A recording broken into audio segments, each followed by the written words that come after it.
What's up everybody, my name is Inflex and welcome to another PlayStation 4 update video. Now Sony has just recently released some new high resolution PlayStation 4 user interface images.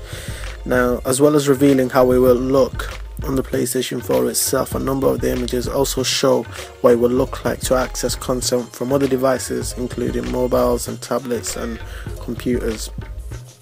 Now, features on the new user interface include a return for trophies, video sharing and editing, game streaming, user profiles and live chat, so they are heavily emphasizing on their social aspects of their new console.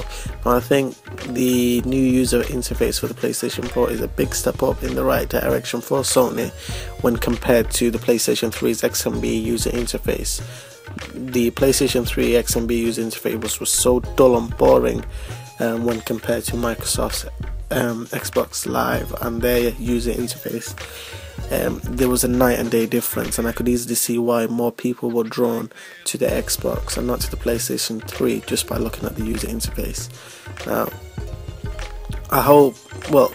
looking at the new user interface for the PlayStation 3, it heavily reminds me of the new Windows 8 user interface that Microsoft have implemented in their new PCs and laptops, and also in their new Windows 8 mobile phones.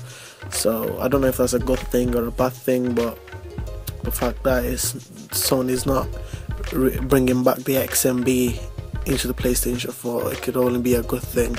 The only noticeable difference that I'd seen Sony do to their user interface in the PlayStation 3 was the fact that they took out, well, initially when the PlayStation 3 launched, you have the themes where you'd have a background image and it was just still, and the only difference that I'd seen from when it was launched up until today in the user interface was the fact that now you have dynamic themes where you have moving objects in the background. Whereas Microsoft, what they have done is, when you compare the Xbox Live from the time when the console was launched to now, there's a night and day difference. They've actually invested some time and money into making the user interface feel fresh and new.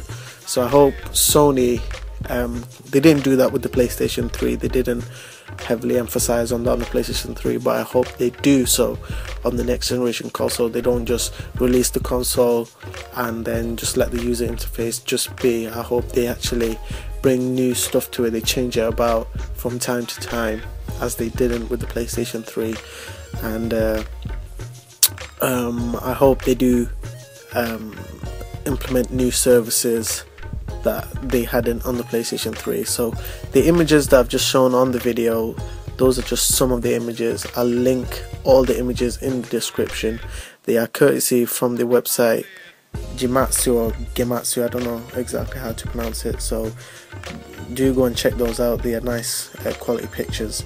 Also, let me know in the description whether you like the new PlayStation 4 user interface, whether it's a step in the right direction for Sony compared to the PlayStation 3's user interface, and when compared to the Xbox Live. Leave your thoughts in the description. It'll be interesting to know what you all think, and please like this video if you found it informative and helpful, and subscribe to my channel so you don't miss on any PlayStation 4 news and update, and I will catch you in my next video. Later.